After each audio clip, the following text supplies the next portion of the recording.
স্বৈরাচারের আমলে দুদক ও বিচার বিভাগ শেখ হাসিনার তাসে পরিণত হয়েছিল বলে মন্তব্য করেছেন অন্তর্বর্তী সরকারের আইন ও সংসদ বিষয়ক উপদেষ্টা অধ্যাপক ডক্টর আসিফ নজরুল।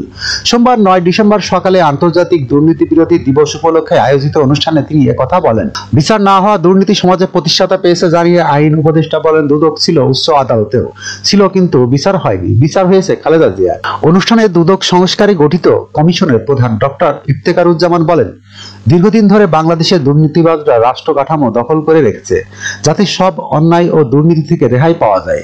এভাবে দুর্নীতিগ্রস্ত কৃতিত্ববাদী সরকারের জন্ম হয়েছে। তিনি বলেন, সংস্কার কাজ করতে গিয়ে রাষ্ট্রের বিভিন্ন প্রতিষ্ঠানের দুর্নীতি সহ দুদক কর্মকর্তাদের দুর্নীতির ভয়াবহ চিত্র ধরা পড়েছে। এখন সাঁড়াশি অভিযান পরিচালনা করা ছাড়া উপায় নেই। দুদকের মহাপরিচালক মোহাম্মদ আক্তার হোসেন বলেন, সৎ প্রজন্ম তৈরি করতে পারলে দুর্নীতি বিরোধী সমাজ গঠন করা সহজ হবে। দুর্নীতির বিরুদ্ধে কেবল প্রতিকারমূলক কার্যক্রম গ্রহণ করা নয়, সবার মনে দুর্নীতি বিরোধী চেতনা জাগ্রত করতে হবে। দুর্নীতি দমন কমিশনের সচিব খোরশেদা ইয়াসমিন বলেন, দেশের উন্নয়নে বড় বাধা দুর্নীতি, যা নিয়ন্ত্রণে আমাদের ঐক্যবদ্ধভাবে লড়াই করতে হবে। তিনি বলেন, জুলাইয়ের চেতনাকে ধারণ করে দুর্নীতির বিরুদ্ধে লড়াই করতে আমরা প্রতিশ্রুতিবদ্ধ। যখনকার খবর তখনই দেখতে চোখ রাখুন সুন 24 টিভিতে। চ্যানেলটি সাবস্ক্রাইব করুন।